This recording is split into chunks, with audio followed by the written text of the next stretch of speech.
Hello friends, welcome to Magnet Brains where knowledge flows and idea grows. मैं हूं आपका social science educator और हम डिस्कस कर रहे हैं क्लास 7th एनसीईआरटी को। फ्रेंड्स, जैसा कि आप जानते हैं हम चैप्टर 10 को स्टडी कर रहे हैं और हमारे प्रीवियस लेक्चर में हमने चैप्टर 10 से रिलेटेड मोस्ट इंपॉर्टेंट क्वेश्चंस को डिस्कस कर लिया है। अगर आपने हमारा वो लेक्चर नहीं देखा है तो इस आई बटन पर क्लिक कर आप उस लेक्चर को जरूर देखें।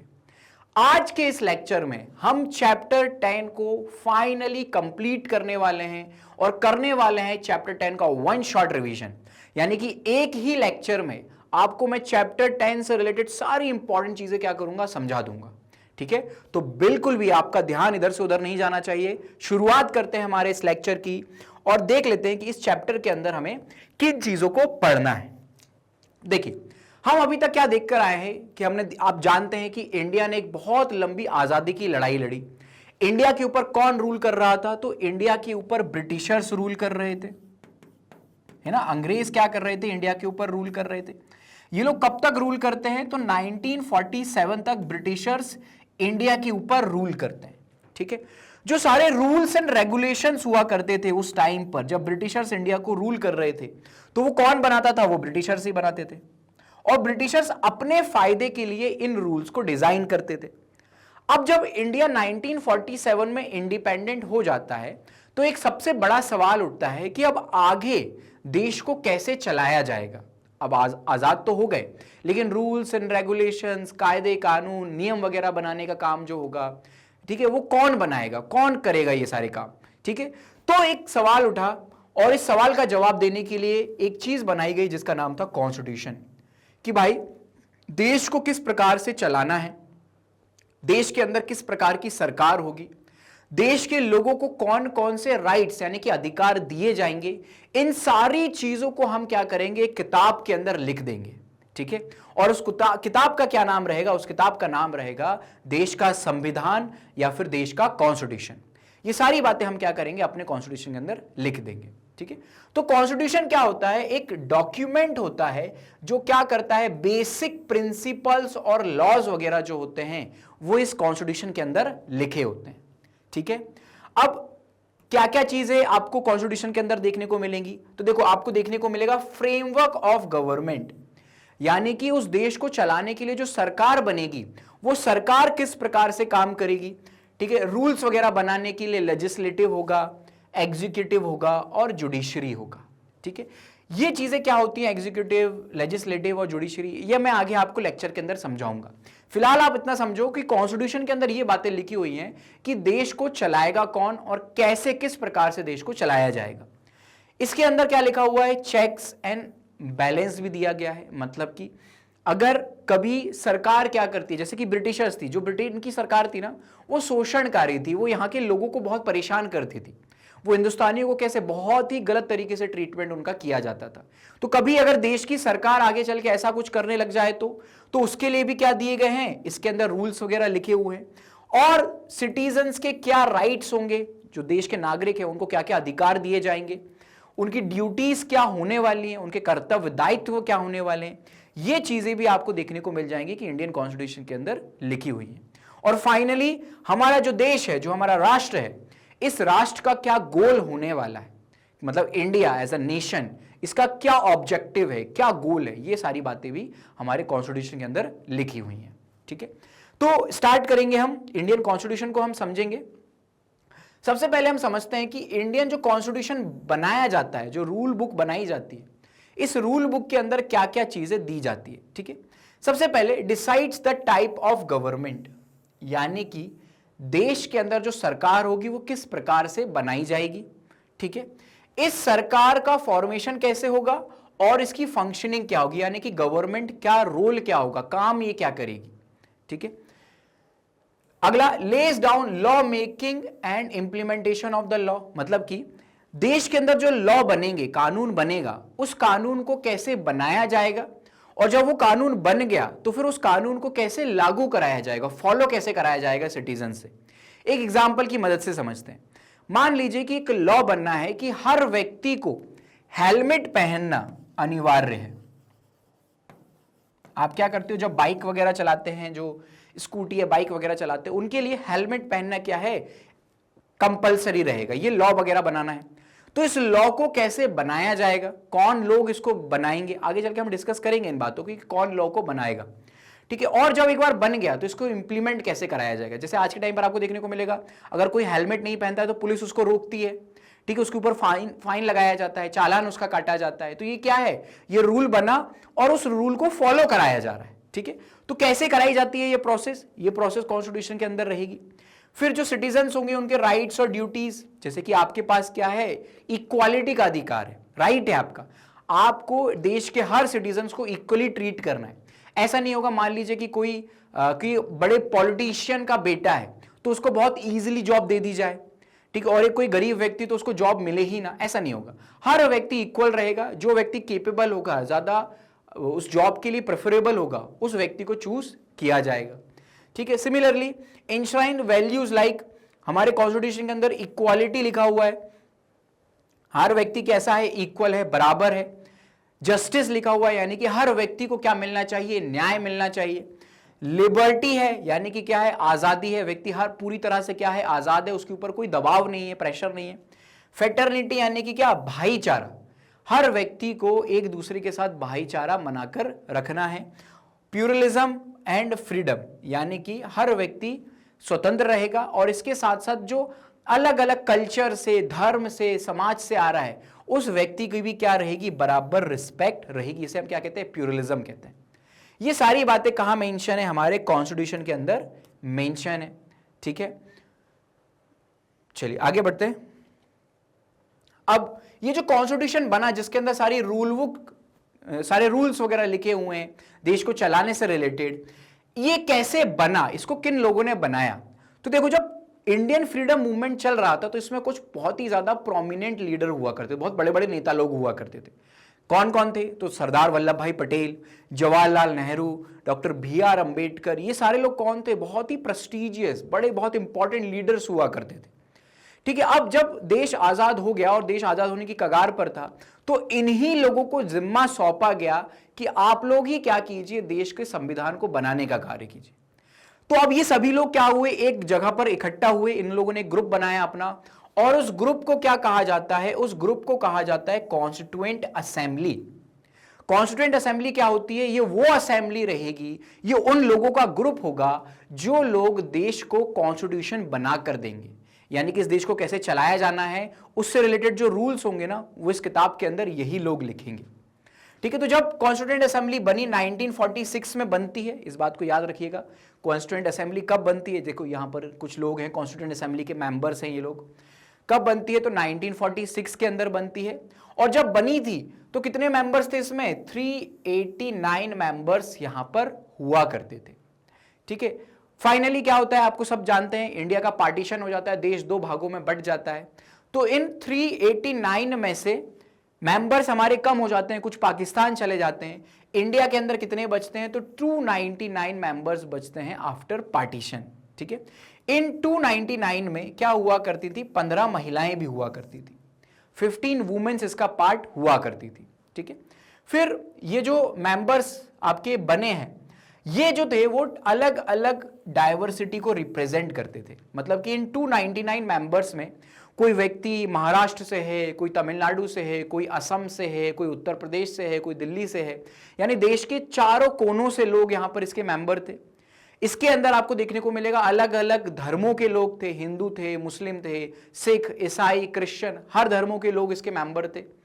और आपको देखने को मिलेगा यहां पर अलग अलग प्रोफेशन, मतलब कि कोई व्यक्ति लॉयर है इसमें, कोई आपका देखने को मिलेगा कोई किसान है, कोई व्यक्ति जो है वो क्या है, टीचर है। तो हर एक प्रोफेशन के लोग भी इसके अंदर जुड़े हुए थे, ठीक है। तो आपको डाइवर्स नेचर देखने को मिलेगा कॉन्स्टिट्यूएंट असेंबली का, ठीक है।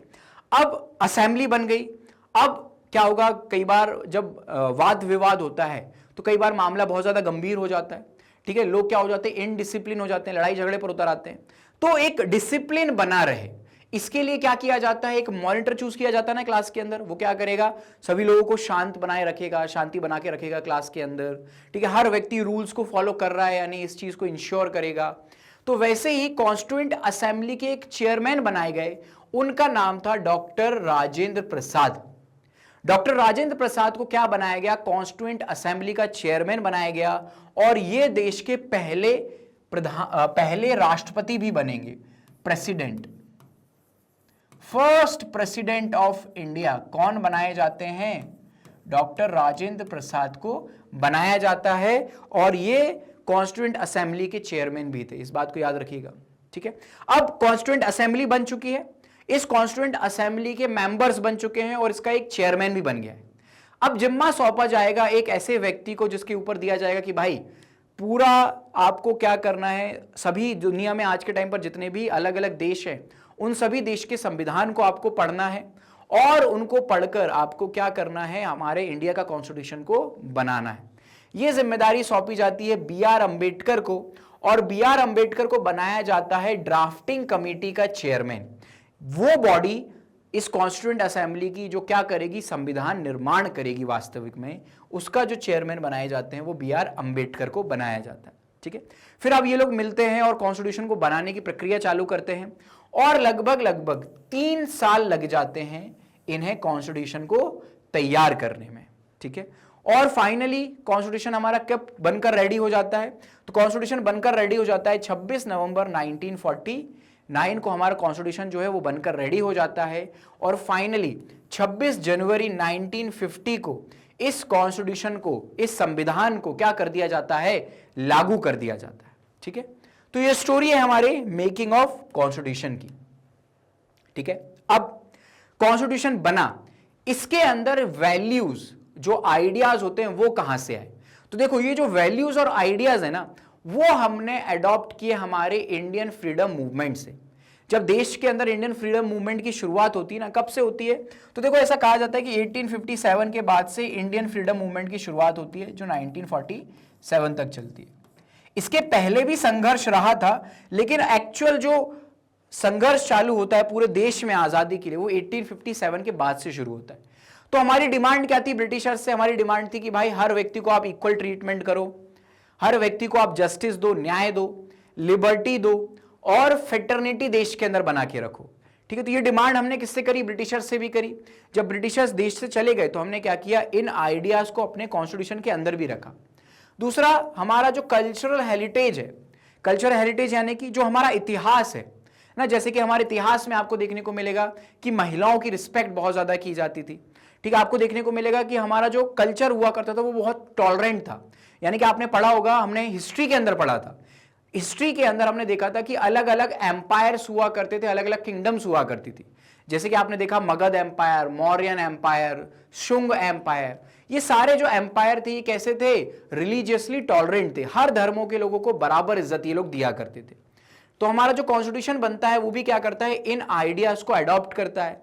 जैसे हमारे एशियंट हिस्ट्री के अंदर लिखा हुआ है वासुदेव कुटुंबकम, यानी कि जो पूरा एक विश्व है ये क्या है, एक बड़ा परिवार है, यानी कि कोई भी व्यक्ति किसी भी देश से हो, किसी भी धर्म से हो, किसी भी जाति से हो, हम हर व्यक्ति को अपने परिवार के सदस्य जैसा ट्रीट करें। ये सारी बातें हमारे इंडियन कॉन्स्टिट्यूशन के अंदर भी हमें देखने को मिलेंगी कि अडॉप्ट की जाती हैं। चलिए आगे बढ़ते हैं। फिर हम देखते हैं हमारा सिविल हेरिटेज में हमने देखा टॉलरेंट है, नेचर सेक्रेड है, लर्निंग नॉलेज, वुमेन्स को रिस्पेक्ट करता है, वासुदेव कुटुंबकम और सर्वे भवन्तु सुखिनो, यानी कि हर एक व्यक्ति का क्या हो, भला हो। ये बातें भी आपको इंडियन कॉन्स्टिट्यूशन के अंदर देखने को मिलेंगी। चलो अब इंडियन कॉन्स्टिट्यूशन जब बना तो उस टाइम पर दुनिया में अलग अलग देशों में कॉन्स्टिट्यूशन ऑलरेडी बन चुका था, हम थोड़ा सा लेट हो गए कॉन्स्टिट्यूशन को बनाने में। तो हमने क्या किया, जो दूसरे देश के अंदर जो कॉन्स्टिट्यूशन बना हुआ था उन देशों के कॉन्स्टिट्यूशन को हम क्या करते हैं, पढ़ना स्टार्ट करते हैं और हम देखते हैं कि यार इन कॉन्स्टिट्यूशन के अंदर तो बहुत सारी अच्छी अच्छी बातें लिखी हुई हैं, हम इन बातों को क्या करेंगे, अपने कॉन्स्टिट्यूशन के अंदर भी ऐड करेंगे। जैसे कि फ्रांस के अंदर क्या चीजें थी, लिबर्टी, इक्वालिटी और फेटर्निटी। क्या हो, आजादी हो, लिबर्टी हो, इक्वालिटी हो, सभी को समानता का अधिकार हो, और फेटर्निटी, भाई बंधु है ना, आपका भ्रात प्रेम जो है देश के सिटीजन्स के अंदर बना रहना चाहिए। ये सारी बातें हमने कहां से ली हैं, फ्रांस से ली हैं। फिर आता है आपका यूएसए, तो यूएसए से हमने क्या लिया, इंडिपेंडेंट जुडिशरी ली, यानी कि जो आपकी जुडिशरी है, जो आपकी कोर्ट, न्यायालय, अदालतें वगैरह होती है, ये न्यायालय कोर्ट बिना किसी दबाव में आए क्या करेंगे, काम करेंगे, स्वतंत्र रूप से ये लोग क्या करेंगे, काम करेंगे। फिर हमें देखने को मिलता है फंडामेंटल राइट्स हैं। ठीक है, फंडामेंटल राइट्स क्या होते हैं, तो देश के नागरिक जो है उनके जो बेसिक अधिकार होते हैं उन्हें हम क्या कहते हैं, फंडामेंटल राइट्स कहते हैं, तो वो भी हर सिटीजन्स को दिए जाएंगे। फिर आयरलैंड से हमने क्या लिया है, तो आयरलैंड से हमने लिया है directive principle of state policies. क्या होती है डायरेक्टिव प्रिंसिपल स्टेट पॉलिसीज, अभी अपन लेक्चर के अंदर आगे समझेंगे। और फिर हमने लिया है पार्लियामेंट्री सिस्टम को। पार्लियामेंट्री सिस्टम यानी कि देश में पार्लियामेंट होगी, लोकसभा, राज्यसभा, संसद वगैरह बनेगी, वो क्या हमसे लिया है, हमने यूके से लिया है। फिर ऑस्ट्रेलिया और अदर्स, ऑस्ट्रेलिया से हमने क्या लिया है, फेडरल स्ट्रक्चर, और जो दूसरी प्रैक्टिसेस हैं वो हमने कहां से लिए, ऑस्ट्रेलिया से ली। तो ऐसे हमने अलग अलग देशों से क्या किया है, अपने देश के संविधान को लिया है। अब देखिए, किसी भी देश को चलाने के लिए आपको 3 ऑर्गन की जरूरत पड़ेगी। ठीक है, कौन कौन से 3 ऑर्गन, इन 3 ऑर्गन्स को कहा जाता है लेजिस्लेचर, एग्जीक्यूटिव और जुडिशरी। ठीक है, ये सरकार के, गवर्नमेंट के क्या होते हैं, 3 विशेष अंग होते हैं। ठीक है, अब इनका क्या काम होता है एक एक करके डिस्कस करते हैं। सबसे पहली बात आती है लेजिस्लेचर की, यानी कि हिंदी में कहा जाता है इसे विधायिका। लेजिस्लेचर क्या करता है, लॉ मेकिंग का काम करता है, यानी कि कानून बनाता है। फॉर एग्जाम्पल, देश में एक नया नियम बना कि आपको हर व्यक्ति को बाइक चलाते हुए हेलमेट पहनना अनिवार्य है, कंपलसरी है, ये लॉ बना। तो ये लॉ कौन बनाएगा, ये लॉ बनाएगा लेजिस्लेचर। और लेजिस्लेचर का पार्ट इंडिया में कौन है, तो पार्लियामेंट। पार्लियामेंट क्या करती है, लॉ बनाने का काम करती है। पार्लियामेंट ने क्या किया, ये लॉ बना दिया। अब इस लॉ को अप्लाई करवाने का काम कौन करेगा, एग्जीक्यूटिव करेगा। मतलब हर व्यक्ति इस लॉ को फॉलो कर रहा है या नहीं कर रहा है, अगर नहीं कर रहा है तो उसे क्या पनिशमेंट दी जाएगी, किस प्रकार से उसको गिरफ्तार वगैरह किया जाएगा, ये सारे काम कौन संभालता है, एग्जीक्यूटिव यानी कि कार्यपालिका संभालती है। ठीक है, कार्यपालिका, जैसे कि अगर कोई व्यक्ति हेलमेट नहीं पहना हुआ है और वो बाइक से जा रहा है तो पुलिस आपको देखने को मिलेगी, पुलिस उसको रोक लेगी, उसके ऊपर फाइन लगाएगी, तो वो क्या है, वो कार्यपालिका है। फिर आएगा आपका जुडिशरी, यानी कि मान लीजिए कि किसी व्यक्ति ने हेलमेट नहीं पहना और उसने रूल्स को ब्रेक कर ही दिया, तो अब क्या होगा, तो उसको जुडिशरी क्या देगा, सजा देगा। ठीक है, कि आपने भाई ये रूल को फॉलो नहीं किया है, हम आपको क्या करते हैं, सजा देते हैं। तो ये काम कौन करता है, जुडिशरी ये काम करती है। आगे बढ़ते हैं, अगली चीज देखते हैं। देखो, इंडिया के अंदर आपको देखने को मिलेगा सेपरेशन ऑफ पावर है, मतलब कि ये जो तीनों बॉडीज हैं, लेजिस्लेटिव, एग्जीक्यूटिव और जुडिशरी, इन तीनों में आपको देखने को मिलेगा सेपरेशन ऑफ पावर है। मतलब एग्जीक्यूटिव लेजिस्लेटिव के काम में दखलंदाजी नहीं करेगा, लेजिस्लेचर जुडिशरी के काम में दखलंदाजी नहीं करेगा। आप तीनों हमारे देश के लिए इंपॉर्टेंट हो, लेकिन आप तीनों आपस में क्या करोगे, झगड़े वगैरह नहीं करोगे। ठीक है, सेपरेशन ऑफ पावर रहेगी, हर व्यक्ति को उसकी लिमिटेड पावर्स दी हुई हैं और वो सारी पावर्स कॉन्स्टिट्यूशन के अंदर ऑलरेडी मेंशन हैं। ठीक है, चलो आगे बढ़ते हैं। अगला, इंडिया के अंदर आपको 3 टियर सिस्टम देखने को मिलेगा गवर्नमेंट का। 3 टियर सिस्टम क्या होता है, मतलब कि सबसे पहले सबसे ऊपर होती है आपकी सेंट्रल गवर्नमेंट, और सेंट्रल गवर्नमेंट आज के टाइम पर कौन है, तो भाई भारतीय जनता पार्टी की सरकार है और इसके लीडर है। इसका लीडर कौन है भारतीय जनता पार्टी का, तो इसका लीडर है नरेंद्र मोदी जी।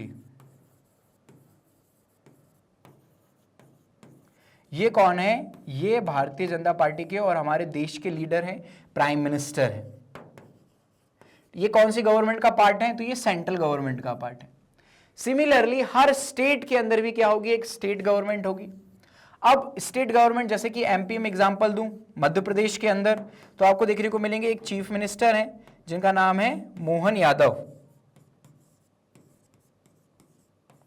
मोहन यादव, ये कौन है, ये मध्य प्रदेश के स्टेट के हेड है, यानी कि स्टेट गवर्नमेंट के हेड है, यानी कि देश के चीफ मिनिस्टर है। फिर लोकल लेवल पर भी, यानी कि गांव में, तहसील के अंदर या आपके शहरों के अंदर क्या बनाई जाती हैं, न्यायपालिका या फिर पंचायतें वगैरह बनाई जाती हैं। वो क्या करती है, अपने एरिया के अंदर रूल्स वगैरह बनाने का काम वो खुद लोग करते हैं। ठीक है, तो इस प्रकार से आपको देखने को मिला 3 टियर सिस्टम है इंडिया के अंदर। ठीक है, गवर्नमेंट का। चलिए फिर आ जाते हैं की फीचर ऑफ इंडियन कॉन्स्टिट्यूशन के ऊपर, कि इंडियन कॉन्स्टिट्यूशन के क्या क्या की फीचर्स हैं। तो देखो सबसे पहले इंडियन कॉन्स्टिट्यूशन जो है वो क्या करता है, की पावर्स और रिस्पॉन्सिबिलिटी गवर्नमेंट की डिफाइन करता है। फिर आपको देखने को मिलेगा कि इलेक्टोरल सिस्टम है, मतलब कि ensure every eligible citizen can vote, जितना भी एलिजिबल सिटीजन है वो क्या कर सके, वोट कर सके। ठीक है, हर व्यक्ति जो 18 साल से बड़ा हो चुका है वो क्या कर सकता है, वोट कर सकता है, और इसे कहा जाता है यूनिवर्सल अडल्ट फ्रेंचाइज। यानी कि मान लीजिए कोई एक महिला है जो 18 साल से बड़ी हो चुकी है, जिसकी एज 18 साल से ज्यादा है, एक पुरुष है उसकी भी 18 साल से एज ज्यादा है। सिमिलरली आपको देखने को मिलेगा इंडिया के अंदर अलग अलग धर्मों के लोग हैं, कोई हिंदू है, कोई मुस्लिम है, कोई सिख है, कोई क्रिश्चियन है। ठीक है, तो ये लोग जैसे ही 18 साल से बड़े होंगे या 18 साल के होंगे, हर एक व्यक्ति को इक्वल वोटिंग राइट्स दिए जाएंगे, किसी भी प्रकार का डिस्क्रिमिनेशन वोटिंग राइट्स में नहीं किया जाएगा। ठीक है, फिर आपको देखने को मिलेगा इंडियन कॉन्स्टिट्यूशन में आपको फंडामेंटल राइट्स देखने को मिलते हैं जो प्रोटेक्ट करते हैं हर एक सिटीजन को, किससे, गवर्नमेंट से। फिर फंडामेंटल ड्यूटीज हैं, यानी कि कुछ ऐसी दायित्व कर्तव्य किसके, इंडिया के अंदर जो लोग रह रहे हैं उन लोगों के कर्तव्य दायित्व हैं कि वो क्या करें, इस देश को आगे ले जाने के लिए अपना रोल प्ले करें। लेकिन ये जो फंडामेंटल ड्यूटी है ये इनिशियली हमारे कॉन्स्टिट्यूशन का पार्ट नहीं था, इसे 42nd कॉन्स्टिट्यूशनल अमेंडमेंट 1976 से क्या किया गया है, इंडियन कॉन्स्टिट्यूशन के अंदर ऐड किया गया है। ठीक है, फिर आते हैं आपके directive principle of state policies. Directive principle of state policies को हम डिस्कस करते हैं।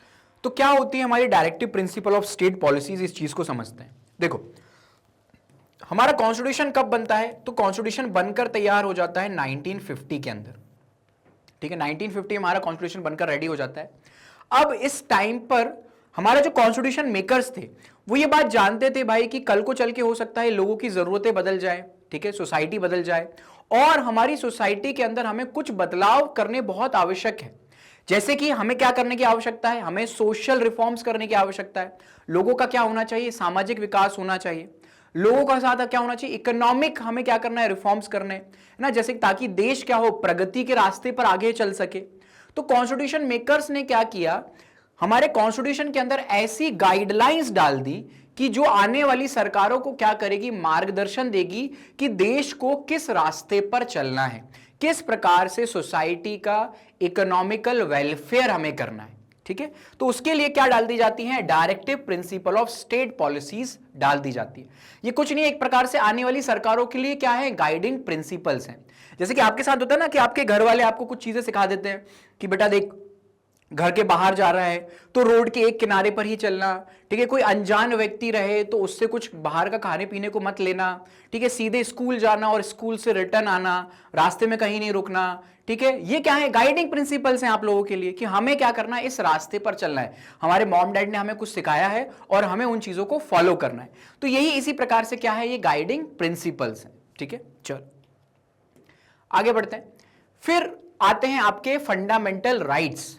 क्या होते हैं फंडामेंटल राइट्स, देखिए किसी भी सिटीजन्स के लिए, किसी भी व्यक्ति के डेवलपमेंट के लिए, बेसिक डेवलपमेंट के लिए जो राइट्स उसको दिए जाने चाहिए उन्हें हम क्या कहते हैं, फंडामेंटल राइट्स कहते हैं। जैसे कि आपको क्या दी जानी चाहिए, इक्वालिटी दी जानी चाहिए, है ना, सोसाइटी के अंदर आपको क्या बराबरी का अधिकार होना चाहिए या नहीं होना चाहिए, है ना, कि आपको, और फॉर एग्जाम्पल मान लीजिए कोई एक व्यक्ति है ए,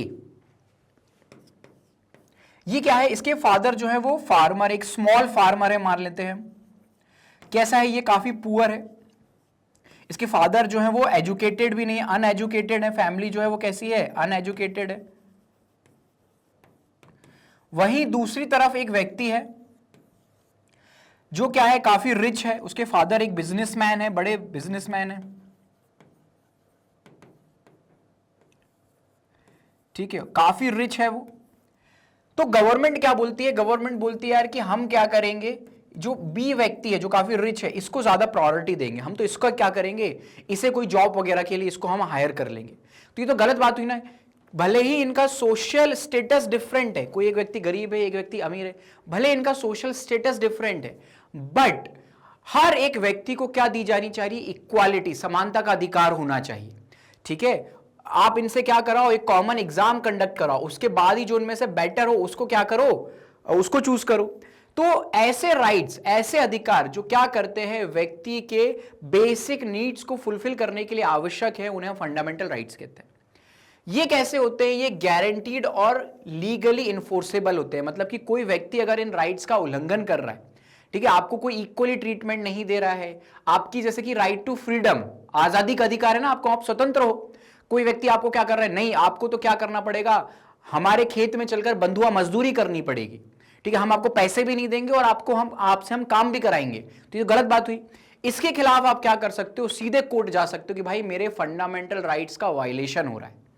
सिमिलरली सिटीजन्स क्या कर सकते हैं, डायरेक्टली कोर्ट जा सकते हैं, जैसे राइट टू इक्वालिटी है, राइट टू फ्रीडम है और राइट टू एजुकेशन है। ठीक है, आगे बढ़ते हैं, अगला है, ठीक है,